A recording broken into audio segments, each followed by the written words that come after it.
Hello aspirants, welcome to Unlock GS Academy. Unlock world affairs series में आज हम चर्चा करेंगे सेशन 9 में 21 नवंबर से लेकर 30 नवंबर 2022 के बीच में घटित हुए वैश्विक घटनाक्रमों के बारे में, जिसमें हम करंट अपडेट्स को वर्ल्ड हिस्ट्री के टॉपिक के साथ डिस्कस करेंगे। साथ ही ज्योग्राफिकल मैपिंग देखेंगे उन पर्टिकुलर कंट्रीज की, और रिलेटेड जीएस टॉपिक का डिस्कशन करेंगे। इस वीडियो के पीछे उद्देश्य जो है इतना सा कि जो वर्ल्ड हिस्ट्री में, वर्ल्ड अफेयर्स में, करंट में जो भी न्यूज चल रही है उनका आपको एक सारगर्भित रूप से, एक समग्र रूप से देखने का तरीका पता लगे, और कंप्लीट एक होलिस्टिक अप्रोच के साथ आप चीज़ों को देख पाएँ, क्योंकि वर्ल्ड अफेयर्स में जो भी हलचल होती है, वो ना केवल इकोनॉमी में, सोसाइटी में, पॉलिटिक्स में, हर जगह काम आती है। तो आइए चर्चा शुरू करते हैं। पहली न्यूज़ है फिलीपींस से रिलेटेड। फिलीपींस की आप लोकेशन देख सकते हैं। साउथ ईस्ट एशिया में फिलीपींस की लोकेशन है, यहीं पर साउथ चाइना सी है। ये आसियान कंट्रीज है। फिलीपींस की जो न्यूज़ है वो है, वाइस प्रेसिडेंट कमला हैरिस है, यूएस की वाइस प्रेसिडेंट है। ये अभी फिलीपींस की विजिट पे गई थी। ये अभी एपेक की विजिट पे गई थी, थाईलैंड। अभी हमने आपको पिछले वीडियो में बताया भी था कि G20 की मीटिंग हुई थी इंडोनेशिया में, कंबोडिया में मीटिंग हुई थी आसियान की, और साथ ही थाईलैंड में मीटिंग हुई थी एपेक की। इन दोनों मीटिंग को जो अटेंड किया था यूएस प्रेसिडेंट जो बाइडेन के द्वारा, जो एपेक की मीटिंग थी, इसको कमला हैरिस ने अटेंड किया था। और ये इसी मीटिंग के बाद फिर फिलीपींस गई है विजिट पे। फिलीपींस में जाने के बाद इन्होंने फिलीपींस को लेके सीधा चाइना को सिग्नल दिया, और इनका कहना था कि अगर फिलीपींस पे किसी भी तरह का अटैक होता है तो हम यूएस म्यूचुअल डिफेंस ट्रीटी को इन्वोक कर देंगे। ये एक सिग्नल दिया उन्होंने चाइना के लिए। अगर आप देखें तो यूएसए की जो ओल्डेस्ट ट्रीटी अलायंस है एशिया में सबसे पहले ट्रीटी अलायंस किसी के साथ यूएसए ने किया था तो 1951 में फिलीपींस के साथ किया था, जिसको कहते हैं म्यूचुअल डिफेंस ट्रीटी। और इनका यही कहना था, क्योंकि साउथ चाइना सी में फिलीपींस का और अन्य कंट्रीज का भी चाइना से डिस्प्यूट चल रहा है साउथ चाइना सी में। और ये पलावन प्रोविंस में पहुंचती है। यहाँ पर ये पलावन प्रोविंस है। ये किसी भी हाई यूएस ऑफिसर की हाईएस्ट यूएस ऑफिशियल विजिट है अभी तक पलावन प्रोविंस में, क्योंकि ये डिस्प्यूटेड आइलैंड माना जाता है। चाइना के द्वारा चाइना इस पर क्लेम करता है। और इस साउथ चाइना सी में बहुत सारी कंट्रीज है, जिसमें फिलीपींस है, वियतनाम है, मलेशिया है, ब्रुनई है, ताइवान है, जिनका चाइना के साथ झगड़ा चलता है बिकॉज ऑफ साउथ चाइना सी, दक्षिणी चीन सागर के कारण। यूएस का कहना है, कमला हैरिस ने यूएस की तरफ से कहा कि यूएस कमिटेड है सिक्योरिटी के लिए, अपने एलाइज की, अपने सहयोगी की, और इंडो पैसिफिक रीजन में। साथ ही उनका कहना था कि जो इंडो पैसिफिक रीजन है साउथ चाइना सी है, इसमें फ्रीडम ऑफ नेविगेशन होना चाहिए, फ्रीडम ऑफ ओवरफ्लाइट होनी चाहिए, क्योंकि $5 ट्रिलियन का $5 ट्रिलियन का ट्रांजिट होता है हर साल इस पर्टिकुलर रीजन से, इंडो पैसिफिक साउथ चाइना सी से। और इससे पहले अगस्त में जो एंटनी ब्लिंकन है, जो कि सेक्रेटरी ऑफ स्टेट है यूएसए के, एंटनी ब्लिंकन, ये भी फिलीपींस की यात्रा पे गए थे अगस्त में। इससे कुछ दिन पहले ही चाइना के द्वारा फिलीपींस से कहा गया था कि China Philippines should stick to friendly consultation over South China Sea dispute. इसको लेकर फिलीपींस को चाइना ने कहा था, शी जिनपिंग की तरफ से कहा गया था कि China Philippines should stick to friendly consultation over South China dispute. इस साउथ चाइना विवाद में हम एक फ्रेंडली कंसल्टेशन कर सकते हैं और चीजों को सही कर सकते हैं। चाइना का यूएस के लिए कहना भी था कि चाइना ने कहना था कि ये प्योरली एशियन टेरिटोरियल कन्फ्लिक्ट है, इसमें यूएस को इंटरफेयर नहीं करना चाहिए, लेकिन यूएसए का उसी तरफ कहना था कि फ्रीडम ऑफ नेविगेशन होनी चाहिए साउथ चाइना सी में। और ये यूएस का नेशनल इश्यू भी है, क्योंकि नेशनल इंटरेस्ट में भी है, क्योंकि यूएस के अलाइज हैं यहाँ पर ये सारे। फिलीपींस हो गया, चाहे ताइवान हो गया, चाहे जापान हो गया। अगर आप साउथ चाइना सी की लोकेशन देखें तो साउथ चाइना सी में जो चाइना क्लेम करता है, वो ये लाइन, रेड लाइन जो दिख रही है, ये चाइना क्लेम करता है कि ये चाइना की टेरिटरी है, मेरी टाइम टेरिटरी है। लेकिन फिलीपींस की जो अंक्लोज के द्वारा, UN convention of law on the sea, UNCLOS के द्वारा जो डेफिनेशन दी जाती है 200 नॉटिकल माइल की, उसके अनुसार ये जो ब्लू लाइन आप देख रहे हैं, डॉटेड ब्लू लाइन, ये फिलीपींस की टेरिटरी है। इसी तरह से मलेशिया की टेरिटरी है, वियतनाम की टेरिटरी है। लेकिन चाइना जो क्लेम करता है 9 डैश लाइन को, ये वाली लाइन को, जिसमें चाइना ने कई सारे आर्टिफिशियल आइलैंड भी बना रखे हैं इसमें। 2013 में इस पर्टिकुलर टॉपिक को लेके फिलीपींस के द्वारा अंक्लोज में यूएनसी अपील भी की गई थी। और इस अपील पे 2016 में निर्णय आया, आर्बिट्रेशन रूलिंग आई, जिसमें कहा गया कि जो चाइना के जो क्लेम है ये सही नहीं है और ये इनवैलिडेट है। लेकिन चाइना ने इस रूलिंग को रिजेक्ट कर दिया। उनका कहना था कि हम इस पर्टिकुलर रूलिंग को नहीं मानते, क्योंकि ये चाइना की सॉवरेनिटी के खिलाफ है। अगर हम फिलीपींस की बात करें तो फिलीपींस में जो अभी इलेक्शन हुए थे जून 2022 में, अभी रिसेंटली इलेक्शन हुए फिलीपींस में, और इलेक्शन में जीते हैं Marcos junior. Marcos junior landslide victory की। इससे पहले जो फिलीपींस के प्रेसिडेंट थे वो थे रोड्रिगो डुटेर्टे। अब उस समय यूएसए के साथ जो रिलेशन थे वो कई काफी हद तक सही नहीं थे, लेकिन मार्कोस जूनियर के बाद से यूएसए के साथ जो फिलीपींस के रिलेशन है उनमें सुधार दिख रहा है और वो बढ़ रहे हैं। मार्च में यूएस की तरफ से कहा गया था, इंडो पैसिफिक कमांड की तरफ से कहा गया था कि चाइना मिलिटराइज कर रहा है इनमें से कई आइलैंड को, साउथ चाइना सी में आइलैंड को जो डिस्प्यूटेड वाटर में है, जिनमें anti shape, anti cruise, anti aircraft missile लगा रहा है। और ये खतरा है इन सब देशों के लिए जो साउथ चाइना सी में अपना क्लेम करते हैं। अभी हाल ही में एक घटना और हुई जिसमें फिलीपींस मिलिट्री की तरफ से कहा गया कि चाइना ने ये पगासा थितु आइलैंड जो आप देख सकते हैं, थितु आइलैंड, ये फिलीपींस का आइलैंड है जिसको डिस्प्यूटेड मानता है चाइना। लेकिन चाइना की तरफ से, फिलीपींस की आर्मी की तरफ से कहा गया कि चाइना ने अभी पर्टिकुलर यहाँ पर एक ऑब्जेक्ट मिला था फिलीपींस मिलिट्री को, और उस ऑब्जेक्ट को फिलीपींस मिलिट्री ने अपने कब्जे में लिया, लेकिन चाइना की एक वेसल्स ने आकर उनको फोर्सिबली सीज किया, मतलब जबरदस्ती उनसे वो ऑब्जेक्ट था वो ले लिया। इस पे चाइना का बयान आया, चाइना की तरफ से डिनाई किया गया है। चाइना ने कहा है कि हमने कोई फोर्स यूज नहीं की, हमारा वो पर्टिकुलर एक ऑब्जेक्ट था जिसके डेब्रिस थी, जिसको फिलीपींस आर्मी ने कैप्चर किया था, लेकिन हमसे हमने उनसे रिक्वेस्ट की और उन्होंने हमें दे दिया। ये चाइना की तरफ से चाइना का बयान था कि पीसफुली नेगोशिएशन हो गया, रिट्रीव कर लिया हमने उनको। बोला जाता है कि ये चाइनीज रॉकेट का डेब्रिस था। तो इस तरह से साउथ चाइना सी में अगर हम देख सकते हैं कंटिन्यूअसली फाइट चलती रहती है चाइना की शेयर कंट्री से। फिलीपींस की एक और न्यूज है जो अभी कुछ दिन पहले की थी, क्योंकि इसी साल जनवरी में फिलीपींस के साथ इंडिया ने डील की थी, किसके लिए? ब्रह्मोस मिसाइल के लिए। $375 मिलियन की डील हुई थी ये। ब्रह्मोस मिसाइल की अगर हम बात करें तो ब्रह्मोस मिसाइल दो नदियों के नाम पे बनी है। ब्रह्मोस में ब्रह्मपुत्र रिवर और मोस्कुवा रिवर। ब्रह्मपुत्र और मोस्कवा, मोस्कवा रशिया की रिवर है। तो ये जनरली ब्रह्मोस जो मिसाइल है, ये मिसाइल है रशिया और इंडिया की, दोनों देशों के द्वारा ज्वाइंट कोलोब्रेशन से बनाई गई है, जिसकी की रेंज है 400 किलोमीटर के आसपास और सुपरसोनिक मिसाइल है। बोला जाता है कि अभी वर्ल्ड में जो fastest anti ship cruise missile है उसमें ये जो करंटली ऑपरेशन में है वो ब्रह्मोस मिसाइल ही है अभी। अंक्लोज की बात करें, UN convention on law on the sea, ये 1982 में साइन किया गया था और 1994 में इसको फोर्स में आया गया।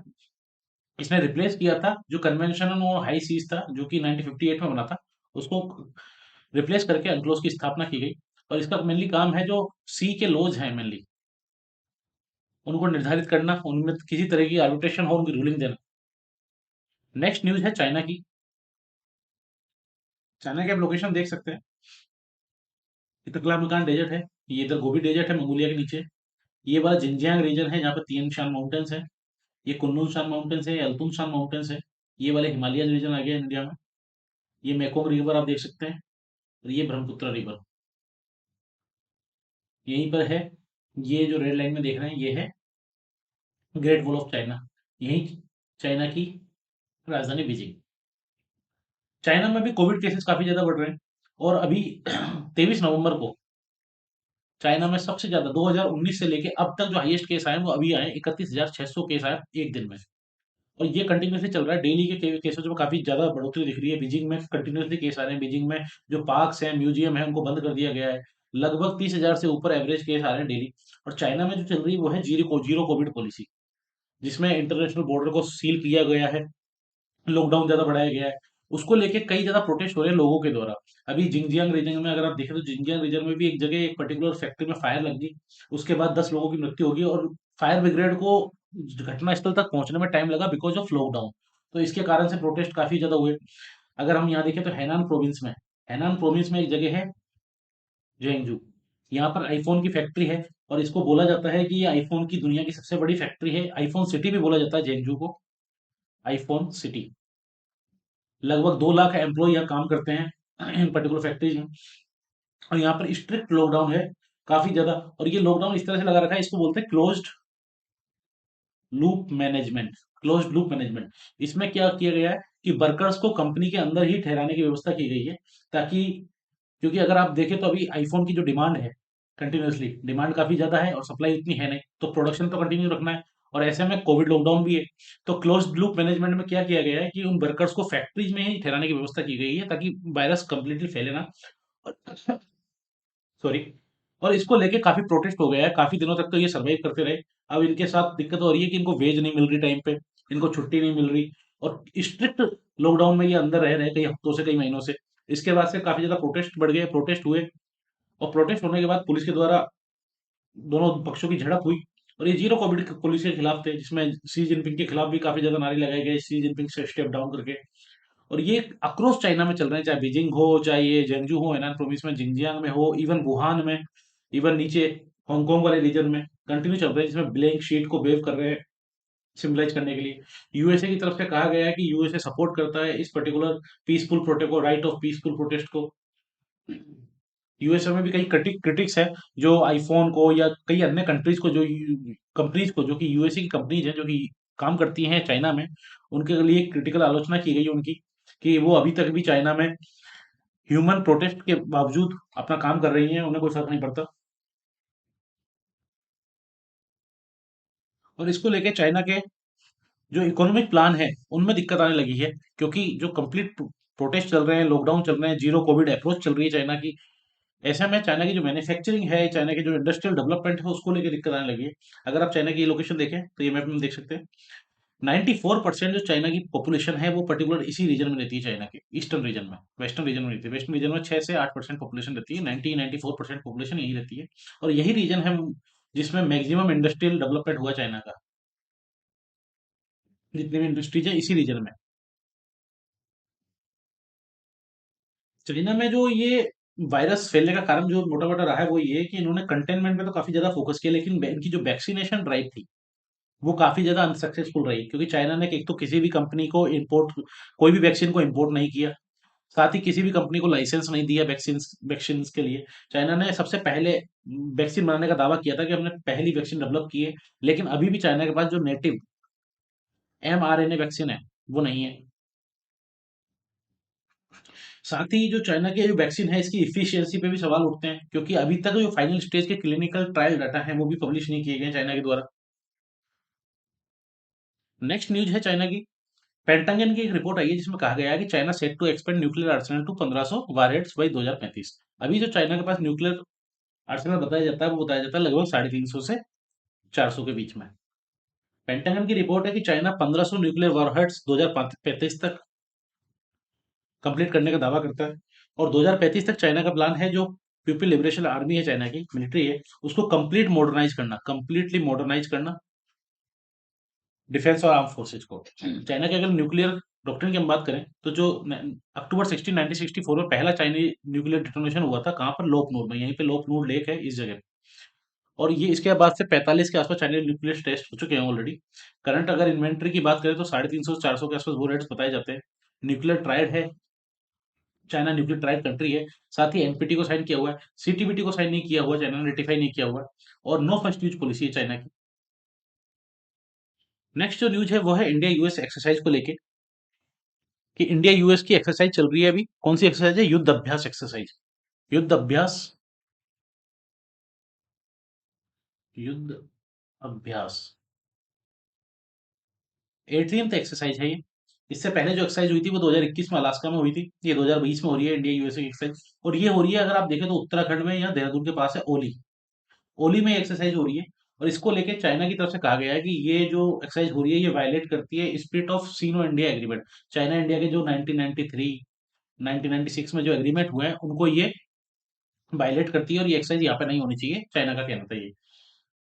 क्योंकि ये चाइना की जो एलएसी है, जो लाइन ऑफ एक्चुअल कंट्रोल है हमारी इंडिया और चाइना की, उससे लगभग 100 किलोमीटर दूर पे ही हो रही है। और ये एक्सरसाइज पर्टिकुलर इस जगह पर रखवाई गई है, उसका कारण है डिप्लोमेटिकली। चाइना की तरफ से, पेंटागन की तरफ से भी एक रिपोर्ट आई है जिसमें चाइना को वॉर्न किया गया है कि चाइना चाइना ने वॉर्न किया है यूएस ऑफिशियल को कि अगर वो इंटरफेयर नहीं करें इंडिया के साथ, जो चाइना के रिश्ते हैं उनको लेके। क्योंकि अगर आप ये देखें कंप्लीट लोकेशन जम्मू कश्मीर की, तो ये जम्मू कश्मीर और लद्दाख, जो कि दोनों को यूनियन टेरिटरी बना दिया गया इंडियन एडमिनिस्ट्रेटिव कश्मीर में। ये है लाइन ऑफ कंट्रोल एलओसी, ये है पाकिस्तान ऑक्यूपाइड कश्मीर पीओके वाला रीजन। और ये है अक्साई चीन वाला रीजन, जो कि चाइनीज एडमिनिस्ट्रेट माना जाता है अभी तक, जो कि इंडिया का रीजन है, चाइना के द्वारा अवैध कब्जा किया हुआ है। साथ ही एक और न्यूज आई, वो है कंबोडिया में यूएस और चाइना डिफेंस चीफ की मीटिंग हुई थी। और ये सेकंड मीटिंग थी इस साल में, क्योंकि इससे पहले जून में एक मीटिंग हुई थी सिंगापुर में। उसके बाद अगस्त में जो ताइवान में नैन्सी पेलोसी की विजिट हुई उसके बाद से रिश्ते काफी खराब हो गए थे, और उसके बाद कम्युनिकेशन को स्टार्ट करने के लिए, किसी तरह से चीजों को स्थिर करने के लिए दोबारा से ये मीटिंग करवाई गई। और इसमें यूएसए की तरफ से कहा गया कि जो ताइवान वाला रीजन है, ताइवान स्टेट है, हम इसमें शांति चाहते हैं। दूसरी चीज है, पीएलए की जो एक्टिविटी है उनको कम करना होगा, उनकी जो एग्रेसिव एक्टिविटी है जो पीस को हार्म करने के लिए, उनको सही नहीं है। साथ ही यूएसए की तरफ से कहा गया है कि हम वन चाइना पॉलिसी को फॉलो करते हैं, लेकिन ताइवान के साथ जो हमारे रिलेशन है वो हमेशा रहेंगे। हम ताइवान में सेफ्टी और स्टेबिलिटी चाहते हैं। वहीं चाइना की तरफ से कहा गया कि ताइवान जो है वो कोर इंटरेस्ट है चाइना का, कोर इंटरेस्ट।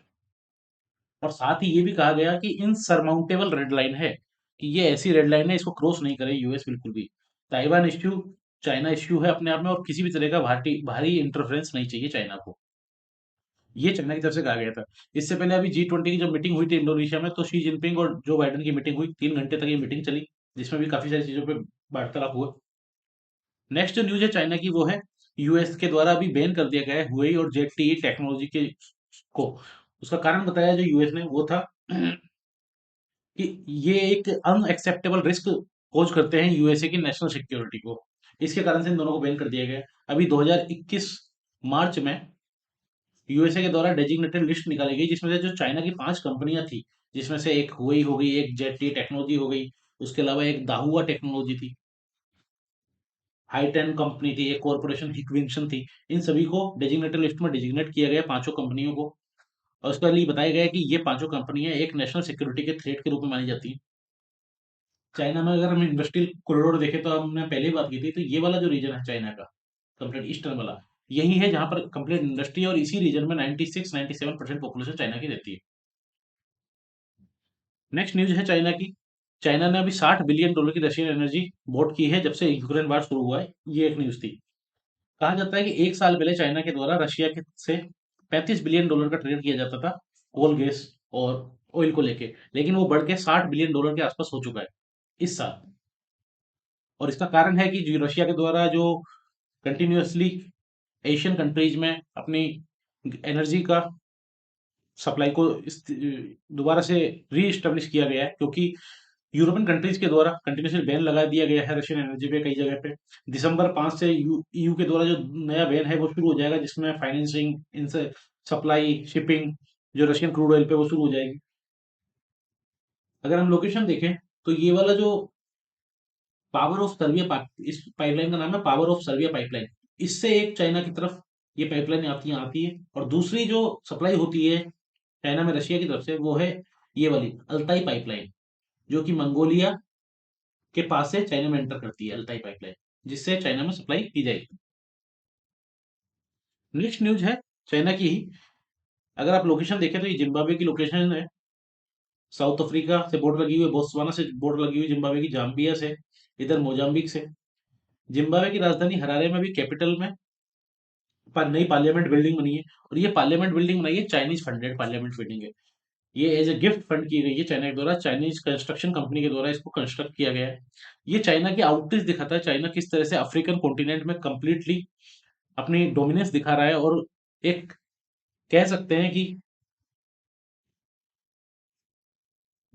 इंफ्रास्ट्रक्चर को लेके या फाइनेंशियल डेप्थ को लेके चाइना अपनी सुप्रीमेसी को बढ़ा रहा है अफ्रीकन कॉन्टिनेंट में। नेक्स्ट न्यूज है ताइवान से। भी एक सीनियर ताइवानीज मिलिट्री ऑफिसर को पकड़ा गया है, जिसपे आरोप था कि उनका करप्शन और स्टेट की सिक्योरिटी को हार्म करने का उन पर आरोप लगाया गया। एक चाइनीज स्पाई एजेंट के द्वारा, चाइनीज जो एस्पियोनेज कैंपेन चला रहा है उसके द्वारा उनको बरगलाया गया, और उनको चाइनीज एजेंट के रूप में काम किया करवाया जा रहा था। ताइवान ने इस इश्यू को भी उठाया। ताइवान का कहना है कि चाइना ये इस तरह के जो जासूसी कैंपेन चलाता है, ये एक ताइवान सोवरेनिटी को और सिक्योरिटी को बहुत बड़ा खतरा है। ताइवान की अगर हम लोकेशन देखें, तो ताइवान की लोकेशन यहाँ देख सकते हैं आप। ये ईस्ट चाइना सी, साउथ चाइना सी, बीच में ताइवान है, यहीं पे ताइवान स्ट्रेट, जो मेनलैंड चाइना और ताइवान को अलग करता है। ताइवान की एक और इन्फॉर्मेशन न्यूज थी, वो थी लोकल इलेक्शंस को लेके। ताइवान में भी लोकल मिड टर्म इलेक्शन हुए, और इसमें लोकल मिड टर्म इलेक्शन में 13 काउंटीज और 9 सिटीज के लिए मेयर और सिटी काउंसिल को इलेक्ट किया जाना था। साथ ही एक रेफरेंडम भी हुआ, जिसमें वोटिंग एज को कम किया जाना था। वोटिंग एज को 20 साल से कम करके 18 साल पे लाने की के लिए भी ये वोटिंग हुई थी। चाइना में जो, सॉरी, ताइवान में जो दो मेजर पार्टी हैं, उनमें से एक पार्टी केएमटी, कोमितांग पार्टी, और दूसरी पार्टी है DPP, Democratic Progressive Party. Kuomintang party जो है, इन्होंने 2018 का जो लोकल इलेक्शन था इसको जीता था। और ये डेमोक्रेटिक प्रोग्रेसिव पार्टी जो कि जिसके की अभी प्रेसिडेंट है ताइवान में, केएमटी डीपीपी को हमेशा से एक्यूज करती है कि डीपीपी जो चाइना के साथ है कंप्लीट कन्फ्रंटेशन मोड में चली जाती है, और इनका कहना है कि कन्फ्रंटेशन मोड में नहीं जाना है चाइना के साथ। इनकी अप्रोच जो है वो इस तरह से है कि हम यूएसए के क्लोज रहेंगे, जापान से फ्रेंडली रिलेशन रखेंगे, और चाइना के साथ हम पीस वाले रिलेशन रखेंगे। वहीं डीपीपी की अगर बात करें तो ये चाइना के साथ काफी कन्फ्रंटेशन मोड में रहती है। डीपीपी ने 2020 में जो इलेक्शन हुआ था, प्रेसिडेंट इलेक्शन, उसको जीता था। और 2024 में अब जो नेक्स्ट इलेक्शन होना है ताइवान में, डीपीपी पार्टी की जो हेड है,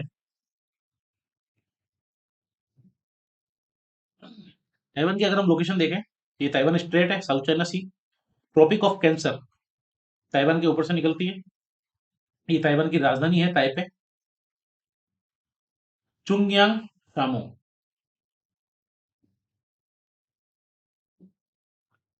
केएमटी ने स्कोर किया है, कोमितांग पार्टी ने, ताइवान के लोकल इलेक्शन में। और उसके बाद जो डीपीपी पार्टी है, उसकी जो हेड है और प्रेसिडेंट है अभी ताइवान की, साई इंग वान, इन्होंने फिर रिजाइन कर दिया डीपीपी पार्टी पद के हेड से। ये एक ट्रेडिशन है वहां पे कि जो भी पार्टी हारती है उसके हेड के रूप में उन्हें इस्तीफा देना पड़ता है। तो ताइवान के प्रेसिडेंट ने अभी पार्टी हेड के रूप में इस्तीफा दे दिया इलेक्शन में लूज करने के बाद। ताइवान का अगर हम ट्रेड वॉल्यूम देखें तो ताइवान का जो ट्रेड वॉल्यूम है ये 2020 का डेटा है, जिसमें कहा गया है लगभग $650 बिलियन के आसपास ट्रेड करता है ताइवान, जिसमें लगभग $350 बिलियन एक्सपोर्ट है और लगभग $285 बिलियन का इंपोर्ट है। जो टॉप एक्सपोर्ट डेस्टिनेशन है वो है चाइना और हांगकांग, लगभग 50% ऑलमोस्ट, ये मान लीजिए 40-45%। और इंपोर्ट की बात की जाए तो लगभग 20 से 22%, 25% इंपोर्ट करता है चाइना के द्वारा, चाइना या Hong Kong including Hong Kong. Next news है नॉर्थ कोरिया से रिलेटेड। नॉर्थ कोरिया की आप लोकेशन देख सकते हैं यहाँ पर, ये कोरियन पेनिनसुला है। कोरियन पेनिनसुला में साउथ कोरिया, इधर नॉर्थ कोरिया, नॉर्थ कोरिया की राजधानी प्योंगयांग, यहीं पर है चाइना के बीच में, येलो सी।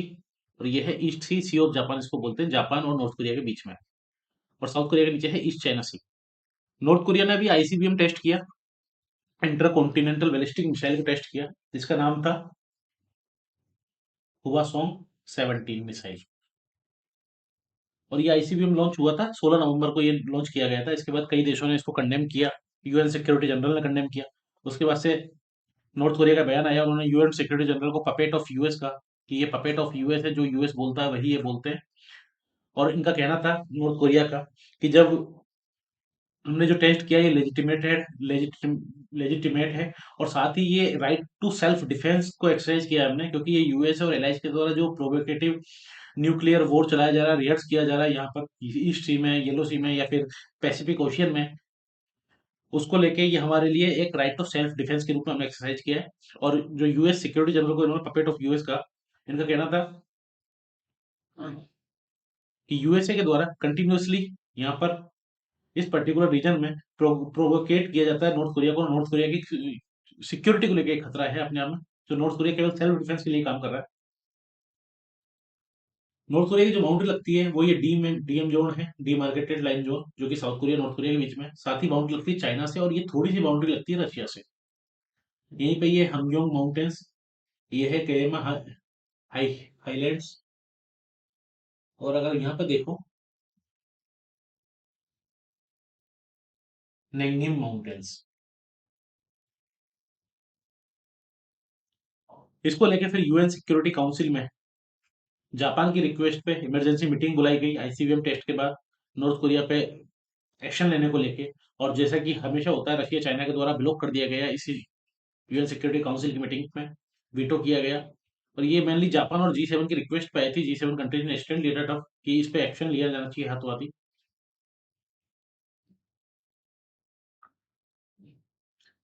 एक और न्यूज जो नॉर्थ कोरिया से निकल के आती है वो है, अभी चाइना के द्वारा, शी जिनपिंग के द्वारा नॉर्थ कोरिया को कॉल किया गया और उनके तरफ से कहा गया किम जोंग उनको कि चाइना साथ काम करने का इच्छुक है, ताकि रीजनल ग्लोबल पीस स्टेबिलिटी में और प्रोस्पेरिटी में दोनों देश साथ मिलकर काम कर सके। और ये अभी नॉर्थ कोरिया के जो स्टेट मीडिया है उसकी तरफ से रिपोर्ट किया गया है कि चाइना की तरफ से ये कॉल आई है सी जिनपिंग के लिए। नेक्स्ट जो न्यूज है नॉर्थ कोरिया की ही, कि किम जोंग उनकी तरफ से कहा गया है कि नॉर्थ कोरिया का जो अल्टीमेट गोल है वो है वर्ल्ड की स्ट्रॉन्गेस्ट न्यूक्लियर फोर्स बनने का। उनका कहा कहना है कि हम वर्ल्ड की मोस्ट पावरफुल न्यूक्लियर फोर्स बनना चाहते हैं, एब्सोल्यूट फोर्स बनना चाहते हैं जो कि अनप्रेसिडेंटेड हो इन द सेंचुरी। इस पूरी शताब्दी में ऐसी कोई फोर्स नहीं होगी, ऐसी फोर्स बनना चाहते हैं। साथ ही उन्होंने अपने जो अभी आईसीबीएम टेस्ट किया उसको प्रेज भी किया, और उनका कहना था कि हम कैपेबल है अभी यूएस तक, मेनलैंड तक पहुंचने के लिए। अगर आप न्यूक्लियर नॉर्थ कोरिया की न्यूक्लियर फैसिलिटीज देखें तो ये पुएंगवेरी जो कि लोकेशन है इनकी प्रीवियस न्यूक्लियर टेस्ट की, एक है योंगबियोन जो कि ये वाला रीजन है यहाँ पर, ये नॉर्थ कोरिया की एक्सक्लूसिव टेस्ट साइट है। साथ ही अगर हम देखें टोंगचेंग री जिसमें मिसाइल लॉन्च की जाती है, अभी भी जो मिसाइल लॉन्च की जाती थी वो मसुंदे री से की जाती थी इस पर्टिकुलर रीजन से। नेक्स्ट न्यूज है पाकिस्तान से रिलेटेड। पाकिस्तान के अंदर लोकेशन देखो, पाकिस्तान में अभी नई आर्मी चीफ की नियुक्ति हुई है, असीम मुनीर। असीम मुनीर को अभी नया आर्मी चीफ बनाया गया है। ये पहले आईएसआई के हेड रहे थे, उससे पहले मिलिट्री इंटेलिजेंस के हेड रहे थे, और पुलवामा के समय आईएसआई के हेड थे 2019 में। इससे पहले जो आर्मी चीफ थे वो थे कमर जावेद बाजवा जो कि 6 साल तक रहे आर्मी चीफ के पद पे। और पाकिस्तान के आर्मी चीफ के बारे में हमें जानना इसलिए जरूरी है कि पाकिस्तान ऐसा कंट्री जिसमें 75 साल हो गए देश को आजाद हुए, लेकिन लगभग आधे टाइम पे 35 साल के आसपास अभी तक मिलिट्री का ही शासन रहा। और ये काफी हद तक प्रभावित करता है भारत को कि पाकिस्तान की मिलिट्री में आर्मी चीफ के पद पे कौन है। तो इसलिए ये हमारे लिए जानना जरूरी था। जैसे ही ये नियुक्ति हुई उसी के बाद से जो पाकिस्तान में टेरर आउटफिट है, तहरीक तालिबान पार्टी, इनकी तरफ से अनाउंस कर दिया गया, क्योंकि इन्होंने क्या है जून में सीज फायर पे साइन किए थे कि सीज फायर कर देंगे, हम किसी भी तरह का अटैक नहीं करेंगे, गवर्नमेंट के साथ इनका वादा था। लेकिन अब इन्होंने अनाउंस कर दिया कि हम रिज्यूम कर रहे हैं हमारा जो टेरर अटैक है, नेशन वाइड टेरर अटैक करेंगे। अगर टीटीपी की हम बात करें तो 2007 में यह आउटफिट शुरू हुआ, और इन्होंने सैकड़ों अटैक किए पाकिस्तान में। इनको पाकिस्तान का तालिबान कहा जाता है। ये मेनली जिहादिस्ट ग्रुप थे जिनको लड़ने के लिए भेजा गया था अफगानिस्तान में 1990s के टाइम पे। और फिर ये बाद में जब वहां पर यूएसए और दूसरी कंट्रीज शुरू हुई आना, तो उसके बाद इधर उधर चले गए, और ये फाइनली इन्होंने आके पाकिस्तान में एस्टेब्लिश हुए और पाकिस्तान में टीपी की स्थापना की 2007 में। 2014 में इन्होंने एक स्कूल को अटैक किया, और इस स्कूल को अटैक करने के बाद पाकिस्तान मिलिट्री ने इनकी तरफ से हार्ड स्टेंस लिया इनके ऊपर। लेकिन पाकिस्तान का कहना है कि जो तालिबान है अफगानिस्तान में वो इनको सपोर्ट करता है, और जब से तालिबान अफगानिस्तान में आया तब से इनकी जो एक्टिविटी है उसमें 50% की बढ़ोतरी हो चुकी है। और अफगानिस्तान किसी भी तरह का कॉपरेशन नहीं कर रहा टीटीपी के साथ। अभी पाकिस्तान की जो डिफेंस मिनिस्टर है हिना रब्बानी खान, ये अभी अफगानिस्तान की विजिट पे गई। वहां पर अफगानिस्तान के डिफेंस मिनिस्टर ने इनसे मिलने से मना कर दिया, और ये दोबारा से रिज्यूम करने का कारण इनका अभी तक अज्ञात है। लेकिन इनकी तरफ से कहा गया है कि ये रिज्यूम कर रहे हैं टेरर अटैक्स को। नेक्स्ट न्यूज है पाकिस्तान की ही। पाकिस्तान के पीएम अभी टर्की की विजिट पे थे, और टर्की की विजिट पे इन्होंने जो मुंह में आया वो बोल दिया। क्या सोच के बोला? पाकिस्तान की जो एक डिप्लोमेसी चलती है घटिया लेवल पे, जो हमेशा से चलती आई है, जिसमें इन्होंने टर्की को इनवाइट किया है कि वो सीपेक को ज्वाइन करे। अब सीपेक को ज्वाइन करने के लिए इन्होंने टर्की को इनवाइट तो कर दिया अभी जुलाई में। इससे पहले पाकिस्तान चाइना दोनों ने ही डिसाइड किया था कि हम इसको एक्सटेंड करेंगे सीपेक को अफगानिस्तान तक, जिसको लेके भारत ने स्ट्रॉन्ग ऑब्जेक्शन किया था, स्ट्रॉन्ग अपोज किया था, क्योंकि भारत का सिर्फ एक ही कहना है सीपेक प्रोजेक्ट को लेके कि हमें कोई मतलब नहीं आपके इस प्रोजेक्ट से, लेकिन ये हमारी टेरिटरी से निकलता है जिसपे भी पाकिस्तान का कब्जा है, पाकिस्तान ऑक्यूपाइड कश्मीर वाले रीजन से निकलता है, जो कि हमें मंजूर नहीं है। और ऐसे में किसी थर्ड पार्टी का इसमें आना तो बिल्कुल ही मंजूर नहीं है। तो टर्की को इन्होंने इनवाइट तो किया है, अब आगे देखिए क्या डेवलपमेंट होता है। सीपेक की अगर हम बात करें तो सीपेक जो जाता है काशगढ़ से, जिंजियांग रीजन में काशगढ़ से लेके ग्वादर पोर्ट तक, और ये $60 बिलियन का जो प्रोजेक्ट है बेल्ट एंड रोड इनिशिएटिव उसका एक पार्ट है। नेक्स्ट न्यूज है टर्की। टर्की की जो न्यूज है वो है टर्की के द्वारा अभी अभी आप पता हो कुछ समय पहले इस्तांबुल में अटैक हुआ, और इस्तांबुल में जो अटैक हुआ उसके बाद से टर्की ने जो आरोप लगाया कि कुर्दिश पॉपुलेशन जो है, कुर्दिश मिलिटेंट जो है, इनके द्वारा अटैक किया गया है, जो Syria, north Korea, north Syria और इराक में अवस्थित है। और टर्की के द्वारा एयर स्ट्राइक्स की गई, जिसमें लगभग 31 लोगों की मौत होगी, ऐसा रिपोर्ट में आया है। और ये स्ट्राइक की गई नॉर्थ सीरिया में और इराक में, इस वाले रीजन में। टर्की की अगर हम लोकेशन देखें तो टर्की ऊपर से घिरा हुआ है ब्लैक सी से, और ये मेडिटेरियन सी है नीचे। ब्लैक सी से बॉस्फोरस स्ट्रेट से मरमरा सी में आप पहुंच सकते हैं, और मरमरा सी से दार्जिलिंग स्ट्रेट के द्वारा आप एजियन सी में आ सकते हैं, एजियन सी से मेडिटेरियन सी में। टर्की के द्वारा जो एयर स्ट्राइक की गई वो इस रीजन की गई, कुर्द पॉपुलेशन जो रहती है मेनली इस पूरे रीजन में, टर्की का ये ईस्टर्न रीजन है, और ईरान का ये वेस्टर्न रीजन है, सीरिया का नॉर्थ सीरिया, और इराक का नॉर्थ इराक वाला रीजन है इसमें। और टर्की के द्वारा जो एयर स्ट्राइक की गई वो यहाँ पे की गई, इस जगह पे की गई। टर्की का कहना है कि टर्की में जो पीकेके है, कुर्दिस्तान वर्कर्स पार्टी, ये टर्की में ऑपरेट करती है। और कुर्दिस्तान वर्कर पार्टी जो है इसको यूएसए भी एक टेरर ग्रुप मानता है। ये टेरर ग्रुप है जिसने 1984 के बाद काफी ज्यादा इंसर्जेंसी बढ़ाई टर्की में, और इनका डायरेक्ट इन्वॉल्वमेंट था इस्तांबुल अटैक में। और इन्हीं का एक ऑफशूट दूसरी एक संस्था है जिसका नाम है बाईपीजी, जो कि सीरिया में वर्क करती है, सीरिया से टर्की का कहना है ये भी एक मिलिटेंट ग्रुप है। लेकिन बाईपीजी को यूएसए टेरर ग्रुप नहीं मानता। उसका कारण है कि बाईपीजी जो यूएसए के द्वारा लेड जो अलायंस था, जो कि आईसिस के खिलाफ काम कर रहा था सीरिया में, उसमें बाईपीजी भी यूएसए लेड अलायंस में थी। और इसलिए बाईपीजी को एक टेरर आउटफिट नहीं मानता यूएसए, लेकिन पीकेके को मानता है। और ये ऑपरेशन जो चलाया टर्की ने, इसको नाम दिया क्लो स्वॉर्ड, क्लो स्वॉर्ड ऑपरेशन। इसके तहत टर्की ने एयर स्ट्राइक की। और साथ ही अगर हम देखें तो ईरान के द्वारा भी एयर स्ट्राइक हुई है कुर्दिश ग्रुप्स पे। कहाँ पर? इराक में। तो ईरान के द्वारा भी ये कुर्दिश ग्रुप पे, क्योंकि ईरान में जो प्रोटेस्ट चल रहे हैं, ईरान का कहना है कि ये कुर्दिश मिलिटेंट हैं, ये जो प्रोटेस्ट है उसको वेस्टर्न कंट्रीज के साथ, वेस्टर्न कंट्रीज तो इसको फ्यूल कर ही रही है, कुर्दिश जो मिलिटेंट्स हैं ये भी इसको फ्यूल कर रहे हैं। इराक की तरफ से कंडेम किया गया टर्किश और ईरानियन स्ट्राइक को कुर्दिस्तान में। ये वाला जो आप रीजन देख सकते हैं इराक में, तो ये है इराकी कुर्दिस्तान, ये है कुंदेल माउंटेन्स इराक में। और इस पर्टिकुलर रीजन को बोला जाता है कि ये कुर्दिस्तान वाला रीजन है, इराकी कुर्दिस्तान, कुर्द पॉपुलेशन रहती है। और ईरान के द्वारा जो स्ट्राइक की गई है वो यहीं पे की गई है। टर्की के द्वारा जो स्ट्राइक की गई थी सीरिया में की गई थी, और इराक के इस रीजन में की गई थी। यहाँ पर एक पार्टी काम करती है, उसका नाम है Kurdistan democratic party of Iran. ये इराक में बेस्ड है। और ये 1979 में जब से इस्लामिक रेवोल्यूशन हुआ ईरान में, तब से ये कन्फ्लिक्ट में है ईरान के साथ कंटिन्यूसली। और ईरान की तरफ से कहा गया कि ईरान जो अभी प्रोटेस्ट हो रहे हैं गवर्नमेंट के खिलाफ ईरान में, उनको ये इंसाइट कर रही है और वेपन्स को स्मगल करने का काम इनका चल रहा है। ईरान में कंटिन्यूसली प्रोटेस्ट चल रहे हैं। महसा अमीनी की डेथ हुई थी 16 सितंबर को, मॉरल पुलिस के द्वारा इनको पकड़ा गया हिजाब नहीं पहनने पे। और हिजाब को लेके ये प्रोटेस्ट कंटिन्यूसली चल रहे हैं। इस प्रोटेस्ट को लेके ईरान के द्वारा जो टफ स्टैंड लिया गया, जिसमें कई लोगों को, कई हजार लोगों को, दसों हजार लोगों को गिरफ्तार किया गया, जिसमें 450 500 लोगों की मौत भी हुई। और इसको लेके यूएन ह्यूमन राइट काउंसिल के द्वारा कहा गया कि वो एक इंडिपेंडेंट इन्वेस्टिगेशन टीम को स्थापित करेंगे ताकि इन्वेस्टिगेशन किया जा सके इस चीज का। ईरान की तरफ से कहा गया है कि ये वेस्टर्न कंट्रीज के द्वारा ईरान को टारगेट करने के लिए किया जा रहा है। और जो ईरान ने क्रैकडाउन किया है वो जो कुर्दिश एरियाज में किया है, उसका कारण है कि कुर्दिश मिलिटेंट्स उसको फ्यूल कर रहे हैं। और ईरान ने रिजेक्ट किया है इस इन्वेस्टिगेशन को। ईरान की हम फिजिकल लोकेशन देखें तो ईरान में ये एलब्रूज माउंटेन्स है। यहीं पर है माउंट देमाबग, जो कि हाईएस्ट पीक है ईरान की। ये ईरान की राजधानी है एलब्रूज माउंटेन, नीचे ही तेहरान।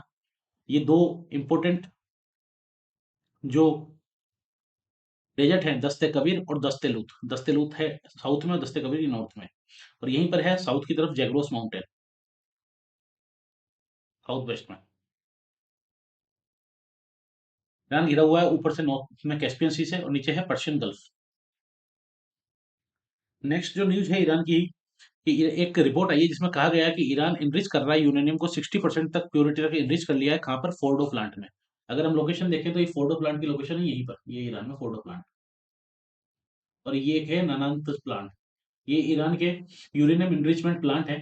और बाकी रिसर्च रिएक्टर की बात करें तो एक तेहरान में है, एक अराक में है, एक इपासान में है। माना जाता है कि जो वेपन ग्रेड मटेरियल बनाना होता है उसके लिए 90% तक यूरेनियम को इनरिच किया जाता है प्योरिटी में। और ये रिपोर्ट में कहा गया कि 60% तक इनरिच कर लिया है। 2015 में जो डील हुई थी, जिसको कि बाद में यूएसए के द्वारा, डोनाल्ड ट्रंप जबकि राष्ट्रपति थे, उनके द्वारा इस डील को स्थगित कर दिया गया, खत्म कर दिया गया। और उसके बाद से ईरान में कंटिन्यूसली ये यूरेनियम इनरिचमेंट को लेकर काम चल रहा है। साथ ही हम देखें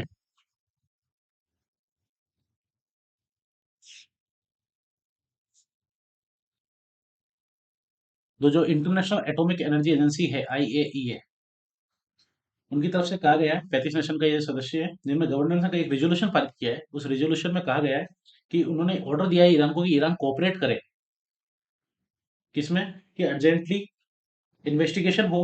उनका जो यूरेनियम ट्रेस मिले हैं 3 अनडिस्क्लोज साइट पे, जिसको लेके ईरान ने कहा है कि ये पॉलिटिकली मोटिवेटेड है, रेजोल्यूशन है। और रॉयटर्स की तरफ से रिपोर्ट भी आई कि यूरेनियम को एनरिच किया जा रहा है कंटिन्यूअसली ईरान के द्वारा।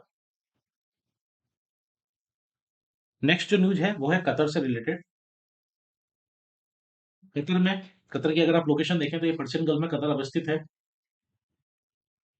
यहीं पर पास में है बहरेन, ये है UAE, Oman, Yemen, Saudi Arabia, ये कुवैत। कतर की राजधानी है दोहा। कतर में भी फीफा वर्ल्ड कप चल रहे हैं। और ऐसे में जाकिर नाइक को, जिनको कि बैन की जिसको बैन किया गया है इंडिया में हेट स्पीच के लिए, मनी लॉन्ड्रिंग के लिए, इस्लामिक सरमन्स को प्रीच करने के लिए फीफा वर्ल्ड कप में बुलाया गया।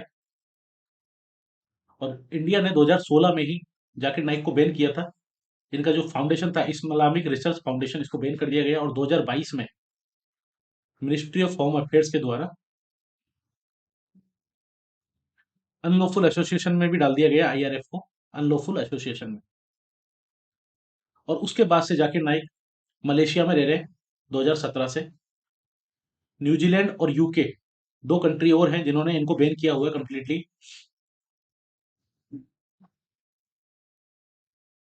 और साथ में 2020 में मलेशिया ने भी इनको बैन किया स्पीचेस करने से, क्योंकि इनका मलेशिया का कहना था कि नेशनल सिक्योरिटी खतरा है ये स्पीच देते हैं जिससे, क्योंकि इन्होंने एक हिंदू और चाइनीज कम्युनिटी को लेके वहां पर कोई स्पीच दी थी।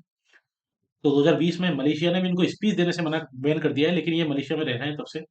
और ये जब जाकिर नाइक कतर पहुंचते हैं वर्ल्ड कप में, तो उसके बाद से इंडिया ने टफ स्टैंड लिया। और इंडिया का कहना था कि अगर इनके इनविटेशन को एक्सटेंड किया जाता है तो हम जो 22 प्रेसिडेंट हमारे जो जगदीप धनखड़ है, ये कतर के इनविटेशन पे फीफा वर्ल्ड कप के ओपनिंग में। तो इंडिया का कहना था कि हम इस विजिट को ऑफ कर देंगे अगर स्टैंड नहीं लिया गया। उसके बाद से कतर का स्टेटमेंट आता है और कतर की तरफ से कहा गया है कि कोई भी इनविटेशन, कोई ऑफिशियल इनविटेशन नहीं दिया गया जाकिर नाइक को, वो अपनी प्राइवेट कैपेसिटी में विजिट करने आए हैं दोहा।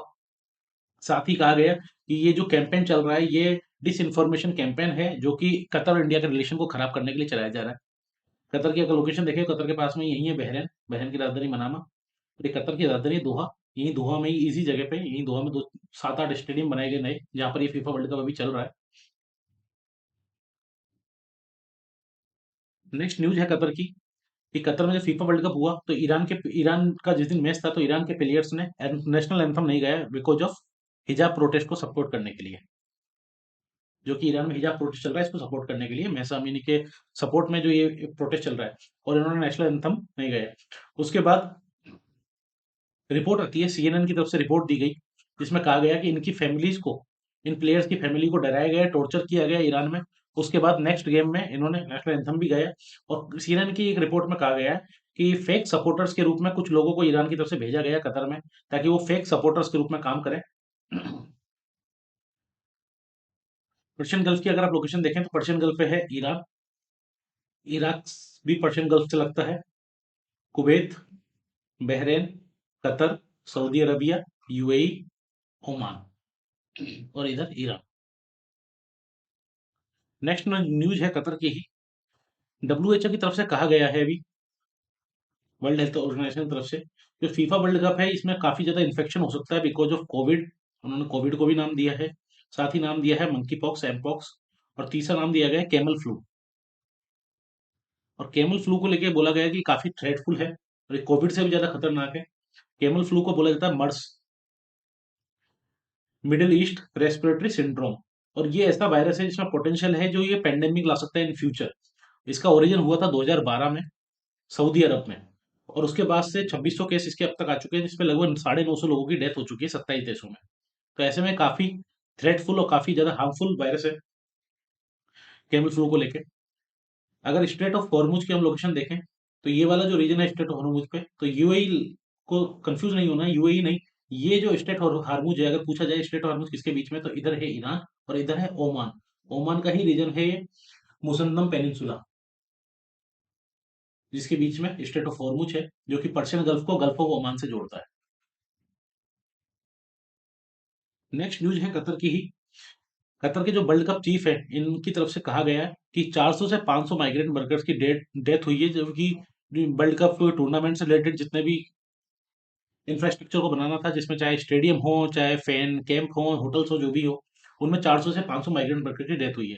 पहले कतर ने, इससे पहले जो कतर का इंस्टेंस था वो ये था कि 3 वर्कर की डेथ हुई है, बाकी 37 लोगों की जो डेथ हुई है वो नॉन वर्क रिलेटेड हुई है, 3 की वर्क रिलेटेड डेथ हुई है। लेकिन अब इनकी तरफ से कहा गया है कि 400 से 500 माइग्रेंट वर्कर की डेथ हुई है। लेकिन जो गार्जियन की तरफ से रिपोर्ट आती है, गार्जियन की तरफ से कहा गया है लगभग 6500 माइग्रेंट वर्कर्स की डेथ हुई है कतर में, जब से वर्ल्ड कप का होस्ट इनको घोषित किया गया है 2011 से लेकर अब तक, जिसमें सबसे ज्यादा है इंडियन नेशनल्स, फिर है नेपाल के, बांग्लादेश के, पाकिस्तान और श्रीलंका के। तो 6500 लोगों की माइग्रेंट वर्कर की डेथ हुई है, ऐसा गार्जियन की रिपोर्ट है, जिसको कतर तो ऑब्वियसली बात है नकारेगा ही। नेक्स्ट जो न्यूज है कतर की वो है एनर्जी डील को लेके। कतर ने अभी अनाउंस किया है कि पहली मेजर गैस डील जर्मनी के साथ, 15 साल की ये डील उन्होंने अनाउंस की है, जो कि 2026 से शुरू होगी। और इसमें लगभग 2 मिलियन टन हर साल गैस को एक्सपोर्ट किया जाएगा जर्मनी को। जर्मनी की अगर हम बात करें तो जर्मनी की हाफ जो गैस आती थी, हाफ जो गैस आती थी वो रशिया से आती थी अगस्त तक, लेकिन अगस्त से बंद कर दिया जर्मनी ने रशिया पे बैन के कारण। और अब जो जर्मनी के लिए जो गैस रिक्वायरमेंट है वो पूरी होती है नॉर्वे से, नीदरलैंड से और बेल्जियम से। तो कतर के साथ ये जर्मनी की डील हुई है, 15 साल की एक डील हुई है। कतर की अगर हम गैस फील्ड और ऑयल फील्ड देखें, तो ये वाला जो लाइन देख सकते हैं ये है मेरीटाइम बाउंड्री। इसमें ये साउथ पार्स फील्ड है जो कि ईरान का है, और ये वाला जो नॉर्थ गैस फील्ड है ये कतर का है। और यहीं पे है दुखम फील्ड, जिससे भी गैस का प्रोडक्शन होता है। ये वाला जो रीजन है दुखम फील्ड का, ये। साथ ही अभी कुछ दिन पहले कतर ने वर्ल्ड की लॉन्गेस्ट गैस सप्लाई डील की थी, किसके साथ? चाइना के साथ। और ये जो डील थी ये 27 सालों की थी। जर्मनी के साथ जो की है वो 15 सालों की है। और इसमें 4 मिलियन टन गैस को भेजना था पर साल, हर साल 4 मिलियन टन। ये आप देख सकते हैं नॉर्थ लॉन्ग फील्ड है, ये कतर ईरान की सी बॉर्डर है, ये साउथ पार्स फील्ड है जो कि ईरान का है, और ये दुखम फील्ड है जो कि कतर का है। कतर को माना जाता है कि वर्ल्ड का लार्जेस्ट सेलर है एलएनजी गैस का। और जो एलएनजी आती है, जो 2 मेजर गैस फील्ड से आती है, जो कि एक तो यही है नॉर्थ फील्ड और दूसरा है दखन फील्ड। नेक्स्ट न्यूज है यूक्रेन रशिया से रिलेटेड। यूक्रेन रशिया में जो वॉर चल रहा है, फरवरी में जो रशिया के इन्वेजन के बाद से वॉर शुरू हुआ है, जो कंटिन्यूसली चल रहा है अभी तक भी, 9 से 10 महीने होने को है। और इसमें अभी जो न्यूज आ रही है वो है जेप्रोजिजिया, ये प्लांट है, इस प्लांट के आसपास हाई हैवी शेलिंग हो रही है। और रशिया ने भी वार्न किया है कि न्यूक्लियर एक्सीडेंट हो सकता है। ये यूरोप का लार्जेस्ट न्यूक्लियर पावर प्लांट है, और यहीं से 400 किलोमीटर दूर पे है चेर्नोबिल, जिसको बंद कर दिया गया है, जिसमें कि ऑलरेडी एक 1986 में घटना हो चुकी है न्यूक्लियर की। ऐसे में रशिया के द्वारा, दोनों देशों के द्वारा आरोप लगाए जा रहे हैं, रशिया के द्वारा यूक्रेन पर आरोप लगाए जा रहे हैं, यूक्रेन के द्वारा रशिया पर आरोप लगाया जा रहा है कि दोनों देश एक दूसरे को ब्लेम कर रहे हैं कि ये शेलिंग के लिए। लेकिन इसको लेके अभी हाल ही में जो यूएन कमीशन है उसने वोन किया है, आईएईए ने। आईएईए के जो डायरेक्टर जनरल हैं राफेल मरीनो ग्रेसी, उनकी तरफ से कहा गया है कि आप आग से खेल रहे हैं, प्लेइंग विद फायर। ये कभी भी कुछ भी एक्सीडेंट हो सकता है, और ये काफी ज्यादा नुकसानदेह हो सकता है दोनों देशों के लिए, पूरी ह्यूमैनिटी के लिए। ऐसे में उनका कहना है कि आप इस आग से मत खेलिए, जितनी लड़ाई लड़नी है इसके आसपास मत लड़िए, जहां पे लड़ना वहां लड़िए। क्योंकि अभी लगभग ये हो रहा है कि 12 से 15 ब्लास्ट हो रहे हैं पर डे इस पर्टिकुलर रीजन के आसपास, जेप्रोजिजिया प्लांट के आसपास, जो कि काफी ज्यादा नुकसानदेह हो सकते हैं। साथ ही अभी आईएए चीफ ने रशियंस के साथ डिस्कशन किया, और ये डिस्कशन हुआ टर्की में, जहाँ पे जेप्रोजिजिया न्यूक्लियर प्लांट को प्रोटेक्शन को लेकर डिस्कशन हुआ। एक और जो न्यूज है यूक्रेन शेयर वॉर में, वो है यूक्रेन के द्वारा सिविलियंस को कहा गया है कि जो भी रीजन लिबरेटेड हो गए हैं उनको आप जल्दी से जल्दी छोड़ दीजिए विंटर से पहले, क्योंकि यूक्रेन का जो एनर्जी इंफ्रास्ट्रक्चर है वो कंप्लीटली कोलेप्ट हो चुका है। 50% एनर्जी इंफ्रास्ट्रक्चर कोलेप्ट है। ऐसे में वाटर की, इलेक्ट्रिसिटी की, हीट की बहुत ज्यादा जरूरत पड़ेगी। और ये विंटर को वेपनाइज करने का जो रशिया के द्वारा प्रोग्राम चल रहा है, इसमें काफी ज्यादा दिक्कत आने वाली है। तो सिविलियंस को इवेक्यूएशन के लिए स्टार्टिंग भी कर दी है यूक्रेन की तरफ से, क्योंकि रशिया की शेलिंग कंटिन्यूस चल रही है। डब्ल्यूएचओ की तरफ से भी कहा गया है, डब्ल्यूएचओ ने कहा है कि रशिया के द्वारा क्रिपल किया गया है यूक्रेन का आधा एनर्जी इंफ्रास्ट्रक्चर, और ये विंटर जो होगी ये केवल सर्वाइवल के लिए है, इसमें जीतना हारना तो यूक्रेन के लिए पॉसिबल ही नहीं है। उनको मेन ये है कि वो सर्वाइव कर जाए इस विंटर में, क्योंकि डब्ल्यूएचओ का कहना है कि लगभग लाखों लोग, मिलियंस लोग लाइफ थ्रेटनिंग विंटर को फेस करेंगे यूक्रेन में। यूक्रेन के जो राष्ट्रपति है जेलेंस्की, इन्होंने अपील की है यूएन सिक्योरिटी काउंसिल को। उनका कहना था कि रशियन स्ट्राइक जो हो रही है इंफ्रास्ट्रक्चर पे, इसको लेके एक्शन लिया जाए, क्योंकि ये केवल वाइटल इंफ्रास्ट्रक्चर को खत्म कर रही है। एक एक दिन में 70 80 80 मिसाइलें रशिया की तरफ से कंटिन्यूसली दागी जा रही हैं। यूक्रेन का अगर इंफ्रास्ट्रक्चर जो हिट हुआ है रशिया की तरफ से अक्टूबर 10 के बाद से, जब से क्रीमिया ब्रिज पे विस्फोट हुआ उसके बाद से ही रशिया ने शुरू किया। उस पर देखिए आप, लगभग हर सिटी में एनर्जी इंफ्रास्ट्रक्चर को खत्म किया गया ऑलमोस्ट। रशिया के द्वारा टारगेट करके एनर्जी इंफ्रास्ट्रक्चर को खत्म किया गया, क्योंकि रशिया वेपनाइज कर रहा है विंटर्स को, ताकि किसी तरह से यूक्रेन को पीस समझौते पे लाया जा सके। यूक्रेन के प्रेसिडेंट की तरफ से भी सिटीजन से कहा गया है कि वो पावर को स्पायरली हिसाब से खर्च करें, रिस्टोर करें एनर्जी इंफ्रास्ट्रक्चर को। साथ ही उन्होंने इनविंसिबिलिटी सेंटर्स को खोलने की बात कही है, कि पूरे देश में हम इनविंसिबिलिटी सेंटर्स खोलेंगे, जिसमें आपको heat water internet pharmacy free of charge मिल जाएगी। ये हम पूरे यूक्रेन में खोलेंगे, ये इनका कहना था। एक और न्यूज आई वेटिकन की तरफ से, जिसमें पोप के द्वारा कहा गया, उन्होंने रशिया के जो वॉर क्राइम है यूक्रेन में, वॉर चल रही है यूक्रेन में, उसको कंपेयर किया 1930 के जो फेमिन हुआ था स्टालिन के द्वारा, जिसको कि टेरर फेमिन बोलते हैं, जिसमें लगभग 3 मिलियन के आसपास, 30 लाख के आसपास लोगों की मृत्यु हुई थी, और इसको होलोडोमोर कहा जाता है। होलोडोमोर, इनका कहना था कि ये सफरिंग है यूक्रेन की, ये इसी के उसी हिसाब से है। और साथ ही इन्होंने ऑफर किया, पोप ने, इनका कहना था कि मैं ऑफर करता हूँ दोनों देशों को कि वो किसी भी तरह का मीडिएशन हो मैं करवाने के लिए ऑफर करता हूँ, कि ये कन्फ्लिक्ट को खत्म करने के लिए। इसको लेकर रशिया की तरफ से बयान आया, रशिया ने कहा कि हम वेलकम करते हैं वेटिकन के ऑफर को, लेकिन यूक्रेन के जो इंस्टेंस है उसको लेकर लगता नहीं है कि ये मीडिएटेड हो पाएगा, किसी भी तरह का समझौता हो पाएगा। नेक्स्ट न्यूज है यूक्रेन रशिया रिलेशन में। यूरोपियन पार्लियामेंट के द्वारा डिक्लेयर किया गया रशिया को स्टेट स्पॉन्सर ऑफ टेररिज्म। और ये एक तरह से मेनली सिंबॉलिक था, क्योंकि ये जो अटैक किया जा रहा है सिविलियन इंफ्रास्ट्रक्चर रशिया के द्वारा, इसी को लेकर स्टेट स्पॉन्सर ऑफ टेररिज्म को डिक्लेयर किया है रशिया को। यूएसए ने ऐसा डिक्लेयर नहीं किया। यूएसए के द्वारा जो state sponsor of terrorism declare किया गया है, वो केवल 4 ही देशों को किया गया है: क्यूबा, नॉर्थ कोरिया, ईरान और सीरिया। रशिया का रीजन देखें, अगर हम लोकेशन देखें, तो ये फार ईस्टर्न रीजन है, ये मेनली बीच वाला साइबेरियन रीजन है, ये यूराल माउंटेन वाला यूरान रीजन है, ये है नॉर्थ वेस्टर्न रीजन जिसमें सेंट पीटर्सबर्ग है यहीं पे, और ये रशिया का सेंट्रल रीजन है जिसमें मॉस्को राजधानी है, और ये बोल्गा वाला रीजन है जहाँ पे बोल्गा रिवर निकलती है। अभी हाल ही में यूके के जो फॉरेन सेक्रेटरी हैं जेम्स क्लीवर्ली, ये यूक्रेन की विजिट पे गए, और विजिट पे जाने के बाद इन्होंने फाइनेंशियल एड का प्लेस किया, 3 मिलियन पाउंड, 3 मिलियन पाउंड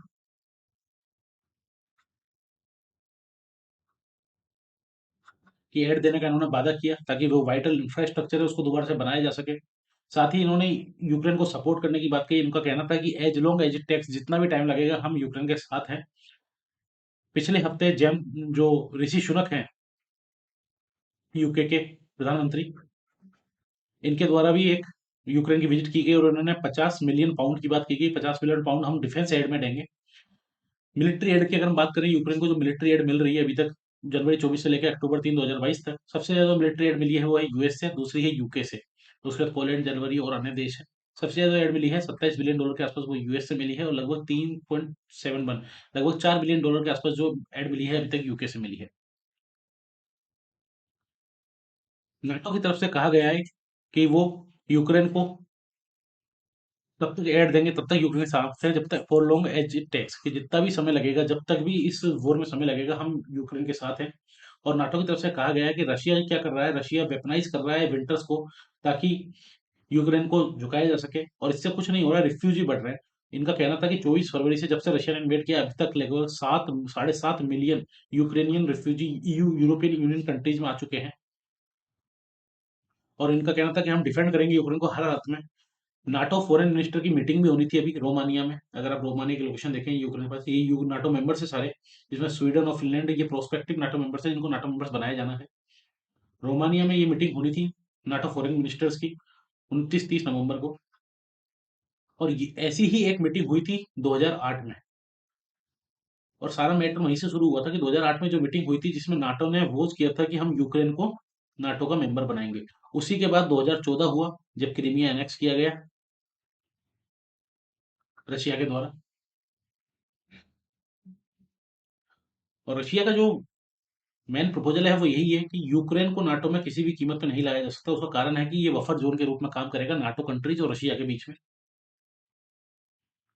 साथ ही नाटो ने कंट्रीज को, अन्य देशों को, ऑर्गेनाइजेशन को अर्ज किया कि वो प्रोवाइड करें डिफेंस एड यूक्रेन को continuously. NATO directly weapon supply नहीं कर रहा है अभी यूक्रेन को, लेकिन वो और कंट्रीज के थ्रू मदद करने की कोशिश कर रहा है। एक और जो रिपोर्ट आई यूके इंटेलिजेंस और नाटो की तरफ से, वो कहा गया कि रशिया जो कर रहा है, जो एजिंग मिसाइल है, इनको डिप्लॉय कर रहा है यूक्रेन में, इन मिसाइल को, जिनमें से न्यूक्लियर वॉर हेड को रिमूव कर दिया जा रहा है। और इसमें दो चीज निकल के सामने आती है। एक है कि ये कहीं ना कहीं यूक्रेन के जो एयर डिफेंस है उसको खत्म करने के लिए, उसको डिप्लीट करने के लिए किया जा रहा है। और दूसरा है कि रशिया का जो खुद का स्टॉक है लॉन्ग रेंज मिसाइल का, वो डिप्लीट हो रहा है। इस वजह से भी ये रशिया फायर कर रहा है एजिंग मिसाइल को, जो पुरानी पड़ी हुई मिसाइल है उनको एज कर रहा है, इनमें से न्यूक्लियर वॉरहेड को निकाल के। नेक्स्ट जो न्यूज है वो है मालडोवा की। मालडोवा की अगर आप लोकेशन देखें तो यूक्रेन के पास में, यूक्रेन और रोमानिया के बीच में ये कंट्री है मालडोवा। लैंड लॉक्ड कंट्री है, पूरेस्ट कंट्री बोला जाता है यूरोप की। और इसमें भी जब यूक्रेन में पावर शॉर्टेज हुई, पावर आउटरेज हुआ, तो इसमें यहाँ भी दिक्कत आई मालडोवा में, क्योंकि मालडोवा का जो ग्रिड है, पावर ग्रिड है, वो यूक्रेन से कनेक्टेड है। तो ऐसे में यहाँ भी दिक्कत हुई। और मालडोवा के लिए यूरोपियन कंट्रीज ने प्लेस किया कि हम ऐड देंगे आपको एनर्जी क्राइसिस से लड़ने के लिए, एनर्जी क्राइसिस को हैंडल करने के लिए। मालडोवा की अगर आप लोकेशन देखें तो ये नीस्टर रिवर है। और ये नीस्टर रिवर और यूक्रेन की बॉर्डर के बीच में ये वाला जो रीजन है, जो कि ग्रे कलर में है, ये है ट्रांसनिस्ट्रिया रीजन। और ये ट्रांसनिस्ट्रिया रीजन ये ब्रेक अवे रीजन है, जो कि मालडोवा से ब्रेक अवे हुआ है।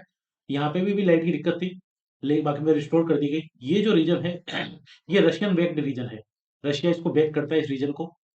और इस रीजन में मेनली वो लोग हैं, इनके पास मालडोवा की भी सिटीजनशिप मिलेगी, यूक्रेन की भी सिटीजनशिप है, कुछ लोगों के पास रशिया की सिटीजनशिप है। और ये मालडोवा से अपने आप को अलग मानते हैं। और इस पर्टिकुलर रीजन में इनके पास खुद का भी अपना पार्लियामेंट बिल्डिंग है, ऑफिशियल है, सब कुछ है, इनकी खुद की करेंसी है, इनका खुद का सेंट्रल बैंक है।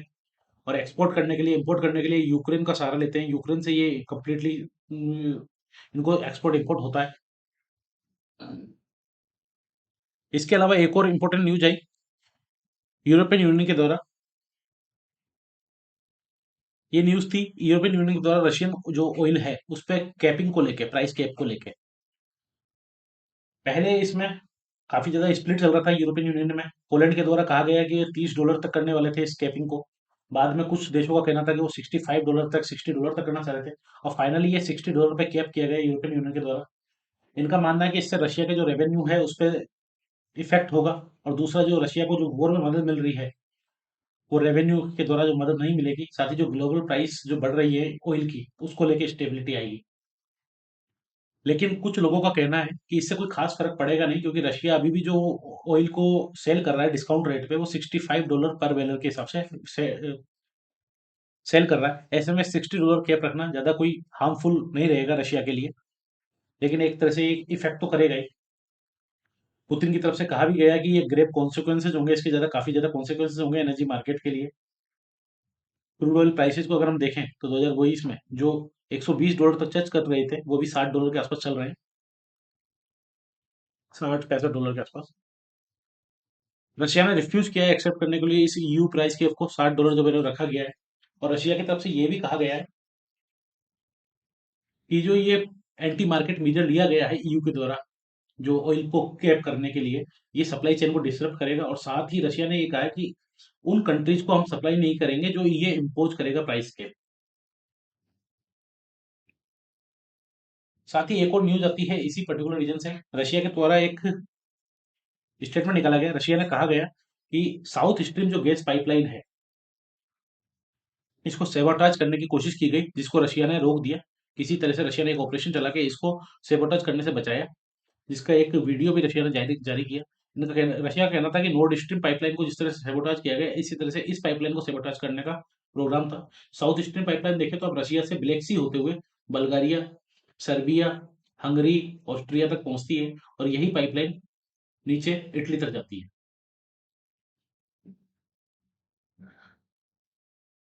इसी में एक और न्यूज आती है कि यूरोप के द्वारा जो कैपिंग तो की गई, यूरोप हमेशा से कई देशों को कहता है कि वो बैन लगाए, रशियन ऑयल नहीं ले। लेकिन अभी जो रिपोर्ट निकल के आई है उसमें कहा गया है कि यूरोप से यूरोप ने जो रशियन गैस को इंपोर्ट किया रशिया यूक्रेन के बाद, ये रशिया यूक्रेन वॉर के बाद, उसमें 42% की जंप आई है। तो ये अपने आप में कितना ज्यादा डाइकोटोमी वाला खेल था कि यूरोप पूरी दुनिया को बोल रहा है कि रशियन ऑयल मत मंगाओ, रशियन ऑयल को बैन करो, और फाइनली वही यूरोप लगभग 42% जंप के साथ वो रशियन ऑयल एंड गैस को इंपोर्ट कर रहा है कंटिन्यूसली। और ये जनवरी से अक्टूबर 2020 तक का ही डाटा था, लास्ट ईयर से कंपेयर किया गया था, फाइनेंशियल टाइम्स ने इसको रिपोर्ट किया है। और इसमें जो टॉप कंट्रीज हैं वो है नीदरलैंड, बेल्जियम, फ्रांस और स्पेन।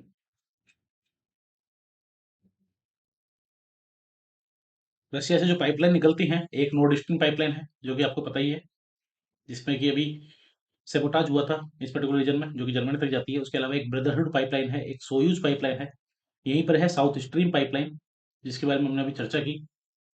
एक है ट्रांसकेस पाइपलाइन, एक यमल यूरो पाइपलाइन है जो कि बेलारूस से होते हुए पोलैंड तक जाती है और यूक्रेन भी आती है। दूसरी एक पाइपलाइन है जो टर्की तक जाती है, टर्की स्ट्रीम पाइपलाइन। एक ब्लू स्ट्रीम पाइपलाइन है जो टर्की जाती है रशिया से।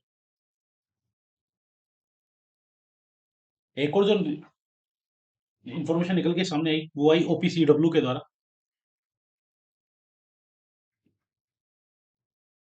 जो कि केमिकल वेपन्स को से रिलेटेड है। इनके द्वारा कहा गया कि यूक्रेन रशिया वॉर में रियल थ्रेट है केमिकल वेपन्स। इनका कहना था कि ये थ्रेट बढ़ता है, केमिकल वेपन का थ्रेट बढ़ रहा है यूक्रेन वॉर में। इनके यूपी एपीसीडब्ल्यू के चीफ के द्वारा कहा गया। और इन्होंने दोनों पार्टीज को लायबल रखा इसके लिए कि रशिया और यूक्रेन दोनों पार्टी लायबल हैं। इनका कहना था कि केमिकल वेपन्स का अगर यूज किया जाता है तो काफी ज्यादा नुकसान होगा। साथ ही ओपीसीडब्ल्यू ने सीरिया को भी डिनाई किया है, सीरिया के लिए भी कहा गया है कि सीरिया में सीरियस फेल्योर हो रहा है ओपीसीडब्ल्यू के जो केमिकल वेपन्स का कन्वेंशन है उसको लेके। और सीरिया ने इसको डिनाई किया है। सीरिया का कहना है कि हमने हमारा सारा जो स्टॉक है वो 2013 में जो डील हुई थी दमास्कस में, जो उसमें सरीन गैस से 1400 लोगों की आसपास मृत्यु हुई थी, सरीन गैस का यूज किया गया था 2013 में, जिसमें लगभग 1400-1500 लोगों की मृत्यु हुई थी। तो सीरिया के द्वारा डिनाई किया गया ओपीसीडब्ल्यू के स्टेंस को। उनका कहना है कि हमने वो डील हुई थी 2013 में, उसमें सारे स्टॉक पाइल थे हमारे, वो गिव अप कर दिए थे। और अभी 2021 में ओपीसीडब्ल्यू ने वोटिंग राइट भी स्ट्रिप्ड ऑफ कर दिए हैं सीरिया के। अगर केमिकल वेपन अटैक्स की बात करें ओवर द पास्ट डिकेड, तो जो रिकॉर्डेड इंसिडेंट हुए हैं केमिकल वेपन के वो सबसे ज्यादा हुए हैं सीरिया में। इसके अलावा सोवियत अफगान वार में भी यूज किया गया था, वर्ल्ड वॉर वन में भी यूज किया हुआ था केमिकल वेपन्स को। साथ ही चाइना जापान जो वॉर हुई थी 1937-45 में, उसमें भी यूज किया गया था। इटली इथोपिया जो वार हुई थी 1935-36 में, इसमें भी केमिकल वेपन्स को यूज किया गया था, इसमें 15,000 के आसपास कैजुअलिटी हुई थी। और ये जो कंप्लीट ईरान इराक वॉर हुई थी, उसके अलावा सीरिया में जो सिविल वॉर हुई थी उसमें भी कंप्लीटली यूज किया गया था। ओपीसीडब्ल्यू की बात करें तो Organisation for Prohibition of Chemical Weapons एक इंटर गवर्नमेंटल ऑर्गेनाइजेशन है। और ये केमिकल वेपन्स कन्वेंशन है, इसको इम्प्लीमेंट करने का काम करते हैं, जो कि 29 अप्रैल 97 से फोर्स में आया। इसके 193 मेंबर स्टेट है ओपीसीडब्ल्यू के, और हेग नीदरलैंड में इनका हेडक्वार्टर है। और इनका मेनली जो काम है वो है एलिमिनेशन ऑफ केमिकल वेपन्स। इनको 2013 का नोबेल पीस प्राइज भी मिला। यूरोपियन यूनियन के द्वारा स्पेशल कोर्ट को एस्टेब्लिश करने की बात की गई है कि हम रशिया के वार क्राइम को, जो रशिया ने यूक्रेन में वॉर क्राइम किए हैं, उनके लिए एक स्पेशल कोर्ट बनाएंगे, ताकि इनको इन्वेस्टिगेट किया जा सके, प्रोसिक्यूट किया जा सके पॉसिबल वार क्राइम्स को रशिया के द्वारा जो किए गए हैं यूक्रेन में, और इसको यूएन के द्वारा बैन किया जाएगा, यूएन के द्वारा बैक किया जाएगा। ये जो ईयू प्रेसिडेंट है इनके द्वारा कहा गया है। एक और जो न्यूज है वो है खेरसोन रीजन से रशिया ने अपने आप को पीछे कर लिया है। और रशिया ने अपने आप को खेरसोन रीजन से पीछे करके ये जो नीपर रीजन है, नीपर रिवर है, यहाँ पर अपने आप को एस्टेब्लिश किया है। और इसके बाद से ये कहा जा रहा है कि रशिया मिसाइल जो है वो प्रॉक्सिमिटी में है यूक्रेनियन फोर्सेस के, और कंटिन्यूअसली रशिया के द्वारा मिसाइल स्ट्राइक की जा रही है केर्सन रीजन में दोबारा से, रशिया के रिट्रीट के बाद भी। अभी हाल ही में एक और न्यूज आती है रशिया के डिफेंस मिनिस्टर की तरफ से, कहा गया है कि रशिया फोकस करेगा न्यूक्लियर आर्म इंफ्रास्ट्रक्चर पे 2023 में। कि रशिया का मेनली जो इंफ्रास्ट्रक्चर पर फोकस होगा 2023 में वो न्यूक्लियर आर्म्स इंफ्रास्ट्रक्चर पे होगा, और इस पर हम स्पेशल अटेंशन देंगे। अगर ग्लोबल न्यूक्लियर वॉरहेड इन्वेंटरीज की 2022 में बात करें तो सबसे ज्यादा जो इन्वेंट्रीज है वो है रशिया के पास लगभग 6,000 के आसपास, और यूएस के पास है 5,500 के आसपास। चाइना के पास बताई जाती है 350 से 400 के बीच में। इंडिया के पास लगभग 160 170, पाकिस्तान के पास भी लगभग सेम ही। इजराइल एक्सेप्ट नहीं करता, पर इजराइल के पास भी मानी जाती है कि 90 के आसपास न्यूक्लियर वॉरहेड हो सकते हैं। इसी तरह से यूके और फ्रांस और नॉर्थ कोरिया के पास भी लगभग 20 न्यूक्लियर वॉरहेड्स की बात की जाती है। एक और न्यूज है यूक्रेन रशिया रिलेशन में, कि रशिया पे सैंक्शंस कंटिन्यू लगे हुए हैं, और रशिया ने अभी इंडिया को रीच आउट किया है कि स्पेयर पार्ट के लिए, जो रशिया को बहुत ज़्यादा जरूरत है। और ऐसे में अब क्या डेवलपमेंट होता है इसमें आगे पता लगेगा। लेकिन कुछ जो इंडियन कंपनीज हैं, उन्होंने इस चीज़ में लेके सैंक्शंस का हवाला दिया है। उनका कहना है कि यूएसए के द्वारा और जो वेस्टर्न कंट्री के द्वारा सैंक्शंस लगाए गए हैं, ऐसे में अगर हम स्पेयर्स को कुछ की स्पेयर्स को रशिया को अगर हम एक्सपोर्ट करते हैं, तो वो सैंक्शंस कहीं हमारे ऊपर नहीं लग जाए। ऐसे में क्या डेवलपमेंट होते हैं वो आगे देखने वाली बात है। नेक्स्ट न्यूज है कजाकिस्तान से रिलेटेड। कजाकिस्तान में अभी प्रेसिडेंट इलेक्शन हुए हैं, और इस इलेक्शन में Kassym Jomart Tokayev Kassym Jomart टो, टोकायेव को विजय प्राप्त हुई है। इनको लगभग 81% के आसपास वोट मिले, और ये सेंट्रल एशिया की लार्जेस्ट कंट्री है कजाकिस्तान। कजाकिस्तान की अगर हम लोकेशन देखें, तो ये कजाक अपलैंड है, ये तुरुग वैली है, और यहीं पर है कैस्पियन डिप्रेशन। ये कैस्पियन सी से बॉर्डर लगती है कजाकिस्तान की, और कजाकिस्तान उज्बेकिस्तान के बीच में है अरल सी। यहीं से एक रिवर निकलती है, सी दरिया रिवर, और अरल सी से इधर से निकलती है आमू दरिया रिवर। यहीं पर है लेक बालाकाश। और अभी जनवरी 2022 में कजाकिस्तान में हाई लिविंग कॉस्ट को लेकर काफी ज्यादा प्रोटेस्ट हुए, और जिस पर रूथलेसली सप्रेस किया गया इन प्रोटेस्ट को सरकार के द्वारा, जिसमें लगभग 250 लोगों की मृत्यु हुई। उसके बावजूद दोबारा से जो इलेक्शन हुए, जिसमें कासिम जुमार टोकावया दोबारा से 81% वोट के साथ विजयी घोषित हुए। प्रधानमंत्री मोदी के द्वारा इनको बधाई भी दी गई। कजाकिस्तान से एक और जो न्यूज है वो है, रशिया डिस्कस कर रहा है गैस यूनियन बनाने के लिए कजाकिस्तान और उज्बेकिस्तान के साथ। लोकेशन अगर हम देखें तो कजाकिस्तान और उज्बेकिस्तान के बीच में है अरल सी। ये उज्बेकिस्तान, उज्बेकिस्तान से नीचे है तुर्कमेनिस्तान, और इधर देखें हम किर्गिस्तान और ताजिकिस्तान। तो रशिया, कजाकिस्तान और उज्बेकिस्तान, इन तीनों कंट्रीज को मिला के गैस यूनियन बनाने की बात कर रहा है। इसकी अभी कोई डिटेल नहीं आई है, लेकिन अभी कहा जा रहा है कि जो राष्ट्रपति पुतिन है, उन्होंने जब कजाकिस्तान के प्रेसिडेंट को अभी बधाई दी, उसमें इस बात का जिक्र किया गया, उनके द्वारा राष्ट्रपति पुतिन के द्वारा इसको प्रपोज किया गया। तो इसमें अभी कोई इंपॉर्टेंट डिटेल्स अभी सामने नहीं आई है कि गैस यूनियन बनेगा तो किस तरह से होगा, क्या डील होगी। जो भी होगी इसमें आगे डिटेल्स में पता लग जाएगा, अभी जब भी डेवलपमेंट होगा। अगर बात करें गैस पाइपलाइन की, तो ऑलरेडी गैस पाइपलाइन है रशिया की कजाकिस्तान में, जिसमें रसिया से कजाकिस्तान में गैस पाइपलाइन है, जो कि कजाकिस्तान से फिर उज्बेकिस्तान तक पहुंचती है। उसके अलावा रशिया, कजाकिस्तान, उज्बेकिस्तान और चाइना, ये चाइना तक भी एक पाइपलाइन जाती है।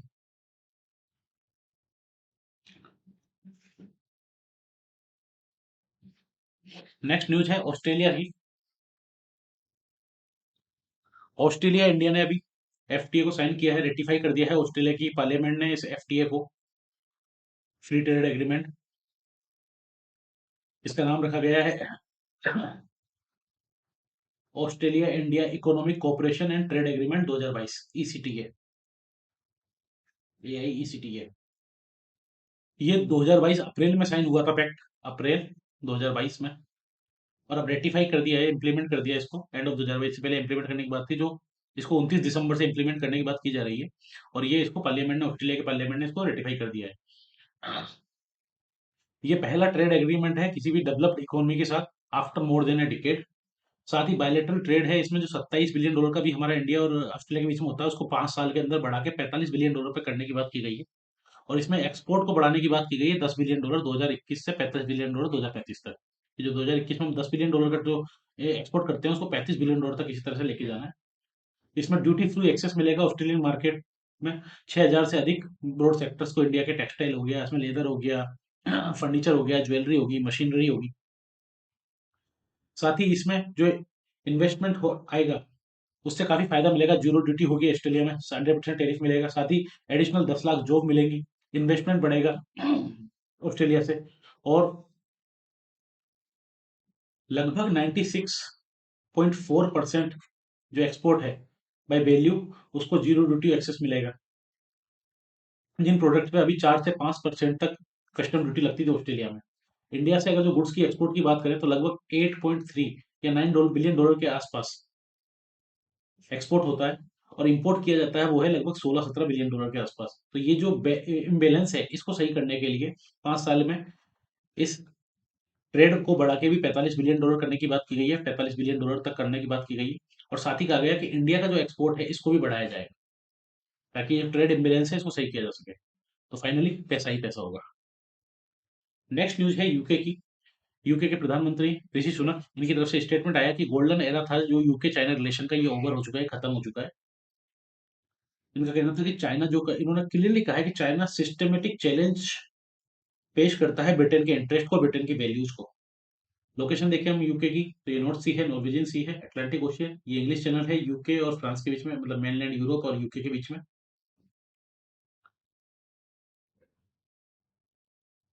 साथ ही चाइना के द्वारा भी एक्यूज किया गया यूके को कि यूके ग्रोस इंटरफेरेंस कर रहा है ताइवान में। उसका कारण था कि अभी यूके के जो ब्रिटिश पार्लियामेंट्री कमेटी है वो ताइवान में विजिट करने वाले थे इस हफ्ते, और वो प्रेसिडेंट, जो ताइवान के प्रेसिडेंट है, उनसे मिलने वाले थे। नैन्सी पेलोसी की विजिट हुई थी, जो कि यूएस हाउस स्पीकर थी 2000 अगस्त 2022 में। और उसके बाद से चाइना काफी ज्यादा हार्ड स्टैंड लेके रखा हुआ है इस चीज को लेके। और दोबारा से जब ये यूके पार्लियामेंट्री कमेटी की जो विजिट हो रही है ताइवान को लेके, इसको लेके चाइना ने एक्यूज किया कि यूके इंटरफेरेंस कर रहा है ताइवान विजिट को लेके। यूके की अगर हम लोकेशन देखें तो 4 यूनिट से लेके यूके बनता है, स्कॉटलैंड, नॉर्दर्न आयरलैंड, इंग्लैंड और वेल्स, इन चारों यूनिट को मिला के बोला जाता है यूके, यूनाइटेड किंगडम। यहाँ पे नॉर्थ सी, ये है आयरिश सी, आयरलैंड और इंग्लैंड के बीच में, और ये है आयरिश सी के नीचे सेल्टिक सी, और यहीं पर है इंग्लिश चैनल जो कि ये फ्रांस और यूके के बीच में। साथ ही अभी यूके के द्वारा चाइना की कुछ फर्म है जिनको बैन किया गया। अभी एक जो मेन फर्म थी वो थी जिसको बैन किया गया, उसको प्रोजेक्ट साइज वेल से बैन किया गया, जो कि न्यूक्लियर प्रोजेक्ट है यूके का। यूके के न्यूक्लियर पावर स्टेशन देखें तो ये साइज वेल प्रोजेक्ट यहाँ पर है, लोकेशन इंग्लैंड में, लंदन के पास में। इस साइज वेल प्रोडक्शन से, इस प्रोजेक्ट से चाइना की फर्म को हटा दिया गया है। उसके अलावा अभी यूके ने एक स्टैंड और लिया, जो चाइनीज कंपनी है जो कि सिक्योरिटी कैमराज बनाती हैं, उनको भी बैन कर दिया गया। गवर्नमेंट बिल्डिंग से, जो कि सेंसिटिव गवर्नमेंट बिल्डिंग्स हैं, उनसे बैन कर दिया गया इन कैमरेज को, क्योंकि यूके का मानना है कि चाइना सिस्टमेटिकली चैलेंज कर रहा है ब्रिटेन के इंटरेस्ट को, ब्रिटेन की नेशनल सिक्योरिटी को। और अभी हाल ही में एक बीबीसी जर्नलिस्ट जो कि कवर करने गए थे चाइना में जो प्रोटेस्ट हो रहे हैं उसको लेके, उनको काफी ज्यादा मारा गया, उनको पकड़ा गया पुलिस में, और ये प्रोटेस्ट को कवर कर रहे थे। इसको लेके भी यूके ने काफी नजर नाराजगी दिखाई है।